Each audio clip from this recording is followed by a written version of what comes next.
parents didn't want to see me with my children at Thanksgiving. Your sister's children shouldn't see losers like you.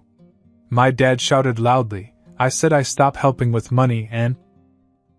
Your sister's kids shouldn't see losers like you. My father's voice echoed through the house, loud enough to make the entire room tense. I stood there for a second, stunned. Did I really just hear that? I wasn't even sure how it had come to this. It was supposed to be a normal Thanksgiving, or as normal as it could be in my family. But this year was different.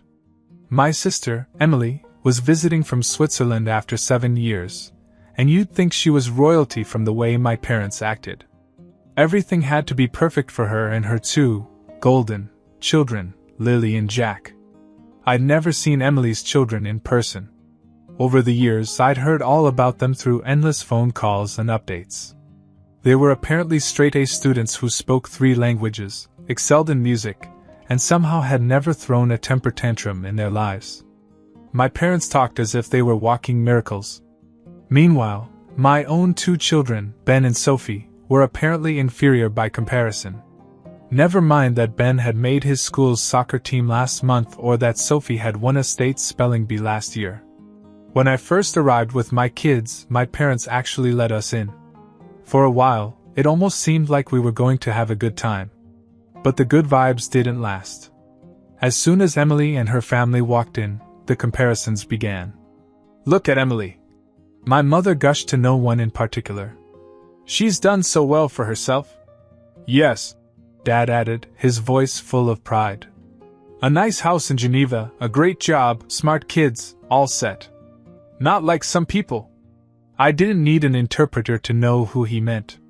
The rest of the evening felt like a long, drawn-out roast disguised as small talk. Every time I tried to bring up something about my own life or my kids, my parents shot me down. Ben made the soccer team, I mentioned in passing. Oh, that's nice, Mom replied, clearly uninterested. Did you know Lily got invited to a soccer camp in Barcelona? They called it a once-in-a-lifetime opportunity. By the time we sat down to dinner, my blood was boiling. But I kept my mouth shut. I didn't want to ruin Thanksgiving for my kids. I thought maybe if I stayed calm, it would all blow over. Then Dad dropped the bomb. Chris, he said suddenly, his tone harsh and direct. We've talked, and we think it's better if you leave. What? I blinked in disbelief. We just don't want Emily's children around, certain influences, he said, waving his hand vaguely in my direction. You understand. We're trying to keep things positive today. I couldn't believe what I was hearing. My own father was kicking me out of Thanksgiving because my kids and I weren't good enough for his precious little reunion. I looked at my mother, expecting her to intervene, but she just gave me a dismissive look. Go away, she said. Don't waste our time. And that was it. Something inside me snapped. I didn't scream. I didn't cry. I just calmly said, Fine. But if that's how you feel, don't expect me to help you anymore. What's that supposed to mean? Dad asked, frowning. I've been paying your bills, Dad, I said flatly. Electricity. Internet. That joint account. You think your golden child is going to take care of you? Good luck with that. He scoffed. We'll be fine without your charity.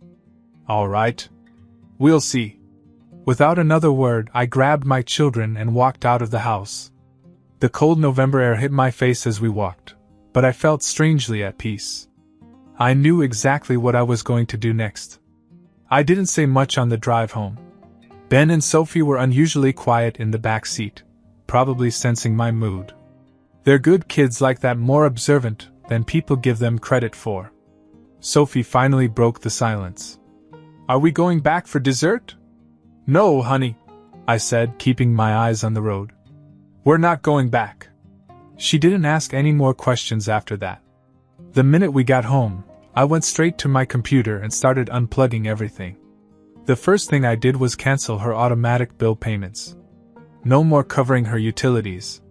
No more surprise food reimbursements or medical copays. That joint account? Closed. I transferred out every last dime I'd put in, leaving only the scraps my parents had put in themselves. When I was done, I felt a strange mixture of relief and anger. I'd supported my parents financially for years without so much as a thank you. It was my way of trying to earn their approval, even after everything. But tonight? Tonight was the last straw. A week passed. Then 2. No calls, no texts. I thought maybe they were still riding the high of Emily's visit. They'd probably convinced themselves they were better off without me. That was fine. I wasn't in any hurry to hear from them anyway. But then something unexpected happened. It was a Monday morning, and I had just dropped the kids off at school when my phone buzzed. It was a message from Emily, of all people. "Can you talk?" it said. Emily and I didn't have a warm relationship. We weren't hostile, but we weren't close either. Still, I was curious, so I called her back. She picked up after the first ring. "Chris, I need to tell you something," she said, her voice low, as if she didn't want anyone to overhear. "Okay," I replied, bracing myself for whatever drama was about to unfold. "Look, I know things got ugly at Thanksgiving," she began. "I didn't know they were going to kick you out like that. I swear I wasn't part of it." "Right," I said, not bothering to hide my skepticism. "I'm serious," she insisted. "But that's not why I'm calling. Something's going on with Mom and Dad." My interest was piqued. "What do you mean?" "They've been calling me nonstop, asking for money," she said. "I guess they thought I'd step in and pay their bills after you quit." I couldn't help but laugh. "Yeah, that sounds about right. So what's the problem? You're rich, right? Shouldn't be a big deal for you." She hesitated, and I knew something was wrong. "I can't," she finally admitted. "Things aren't as great as they seem." Now that was a shocker. Emily had always painted this picture of a perfect life overseas. Big house, fancy job, perfect marriage. But listening to her now, it sounded like the cracks were starting to show. "What's going on, Emily?" I pressed. There was a long pause. "My husband and I are separating," she confessed. "He's been draining our accounts for months. I didn't realize how bad it was until recently. I'm in debt, Chris. I can't get out of it." This was not what I expected at all. Emily, the golden child, was struggling just as much as I was. Maybe worse. "So what are you going to do?" I asked. "I don't know," she said quietly. "But I thought you should know. Mom and Dad, they're not doing well. They won't admit it, but they need help." "Yeah, well, they didn't seem too interested in my help when they kicked me out," I pointed out. "I get it," she said. "They were horrible to you. But they're still our parents." I sighed. Part of me wanted to tell her to get lost. Let our parents deal with their own mess for once. But another part of me, maybe the part that still craved their approval, wasn't sure I could walk away completely. "Let me think about it," I finally said. "Thank you, Chris," she replied quietly. "And I'm sorry for everything." We hung up, and I sat there for a moment, taking it all in. This wasn't how I expected it to go. Emily's perfect life was falling apart. Our parents were in over their heads. And now I had to make a choice. Would I let them sink or throw them a lifeline? But fate had more surprises in store. A few more weeks passed, and my parents still hadn't reached out. I figured pride was keeping them quiet. Meanwhile, Emily had gone radio silent too. I was starting to think maybe things were settling down when, out of nowhere, I got a call from Dad. "Chris." I paused for a moment. He never called me unless he needed something. I was tempted to let it go to voicemail, but decided I'd hear him out. "What's up?" I said, keeping my tone neutral. There was a long sigh on the other end. "We need to talk." "About what?" Look, your mother and I might have said some things we didn't mean. It's been a tough few weeks, okay?" There it was, the beginning of an apology. But I wasn't about to make it easy for him. "Tough few weeks, huh? How's Emily doing? She covering the bills for you guys like you expected?" Dad went quiet for a moment, and I could tell I'd hit a nerve. "Emily's having some issues," he admitted. Her husband left her. Took a lot of their money. She's not in a position to help right now. And you thought you could just pick up the phone and call me after what you said at Thanksgiving? I asked. You told me to leave because I wasn't good enough to be around Emily's kids. Now you want my help? Chris, we're your parents, he said, like that was supposed to erase everything. Yeah, you made that real clear when you chose Emily's perfect little life over me and my kids, I shot back. So no. I'm not interested. I was about to hang up when Dad blurted out something that stopped me cold. Your sister stole from us, he said. What? Emily, he repeated, his voice shaking with frustration. She drained what was left of our savings and took off. We think she's gone back to Europe. She didn't even tell us. I blinked, trying to process what he just said. Emily had stolen their money? That didn't make sense. She wasn't that kind of person, at least, not the version of her I thought I knew. Why would she do that? I asked slowly. She said she needed it to pay off debts, Dad explained. We gave her access to our accounts because we thought she'd help manage things while she was visiting. Next thing we know, she's gone. I leaned back in my chair, stunned. So you're telling me that your golden child, the one you put on a pedestal for years, screwed you over and disappeared? Dad didn't answer right away. I could almost hear the shame in his silence. Chris, we're in trouble, he finally said. The mortgage is overdue. We're behind on utilities. I don't know what to do. I couldn't believe the irony of it all. The same parents who had humiliated me on Thanksgiving were now practically begging for my help because their favorite had stabbed them in the back. You really think I'm going to swoop in and save you after everything you said to me? I asked. I'm not asking you to save us, he said quietly. Just help us figure things out. I sighed and rubbed my temples. Part of me wanted to tell him to deal with it on his own. But then I thought about Ben and Sophie. I didn't want them to see me as someone who held grudges forever. Fine, I said. I'll think about it. But I'm not promising anything. Thank you, son, Dad said, sounding genuinely relieved. We appreciate it. After I hung up, I couldn't shake the feeling that something bigger was at play. Emily stealing from our parents didn't add up. There had to be more to the story. And if I was going to help, I needed to get to the bottom of it first. Little did I know, this rabbit hole was about to go deeper than I ever expected.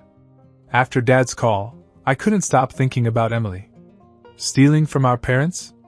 Running off to Europe? It didn't fit the image I had of her. Sure, she'd always been a bit self-centered, but a thief? No way. Something didn't sit right. I decided to find out for myself what the hell was going on. I texted her. Hey, can we talk? Emily, not right now. Traveling. That was it. No explanation, no follow-up. Suspicious. I dug around a bit, scrolling through social media. Her account, which was usually flooded with photos of fancy vacations and her perfect family, hadn't been updated in over a month.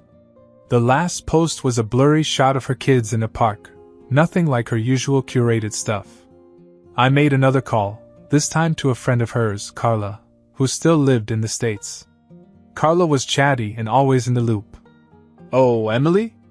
Yeah, things have been rough for her lately, Carla said after I mentioned I couldn't reach my sister. Rough how? I asked. Well, her husband cheated on her for one. With some coworker. Real scandal. And I heard she's been in deep with debt collectors. A few people mentioned she borrowed a ton of money to expand her investments, but it all went south. Investments? That was news to me. Emily never mentioned anything about investments. Do you know where she is now? Not really. She said something about going back to Europe for a while. She's probably trying to lie low until things blow over, Carla said casually, like that wasn't a bombshell. Lie low? This didn't sound like Emily at all. The picture was getting messier by the minute. I thanked Carla and hung up. That evening, I told Ben and Sophie we were going on a short road trip the next day. They were curious but didn't ask too many questions. I packed the car and drove them to a nearby town where my parents had a vacation property, a small lake house they rarely used. I had a feeling that if Emily was still in the country, she might be hiding out there. When we pulled up to the house, it looked quiet, almost abandoned. But there was a car in the driveway. Emily's car. "Stay in the car," I told the kids. I walked up to the front door and knocked. No answer. I knocked again, harder this time. Finally, I heard footsteps inside. The door opened a crack, and there she was, Emily, looking exhausted and disheveled. "Chris?" she said, eyes wide with surprise. "Mind explaining what's going on?" I asked, crossing my arms. She sighed and stepped back to let me in. The inside of the house was a mess, clothes and papers scattered everywhere. It looked like she'd been living out of a suitcase. "I didn't steal from them," she said before I could even ask. "Dad says otherwise," I replied. "They gave me access to the account," she insisted. "I told them I needed help to pay off some debts, and they agreed. But when things got worse, they freaked out and accused me of stealing. Why didn't you tell me any of this?" "Because I knew you'd think the worst too," she said, slumping onto the couch. "Everyone always expects me to have it all together.